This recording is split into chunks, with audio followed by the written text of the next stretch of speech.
ኢትዮጵያዊነት ስንለው አንዳንዴ ባለፉት 27 ዓመት ተረት ነው ተብለን ነበር። ግን ተረት አይደለም። በታላቁ መጽሐፍ ቅዱስ ውስጥ ከ40 ጊዜ በላይ ኢትዮጵያ ትጠራለች። በታላቁ የእስልምና ታሪክ ውስጥ ኢትዮጵያ ቀዳሚ ስፍራ አላት። ከሁሉም በላይ የምንታወቀው በእምቢባይነታችን ነው። ቢላል ቁረይሾች ሃይማኖትን ቀይር ሲሉት እምቢ ነው ያለው። ኢትዮጵያዊው ቢላል አቡነ ጴጥሮስ በጣሊያን ጊዜ ህዝቡን ይገዛ ሲባሉ እምቢ ነው ያሉት።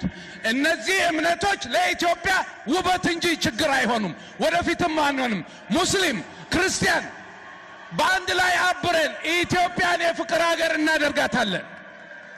ስለሆነ ሁሉ እግዚአብሔርን እያመሰገንኩ ክቡር የኢትዮጵያ ህዝብ ጠቅላይ ሚኒስትር አብይ አህመድ ቀሪ ዘመኖትን በሚፈልጉት መንገድ ላገለግሎት በኢትዮጵያ ህዝብ ስም ቃል ገባለሁ። እግዚአብሔር ይስጥልኝ።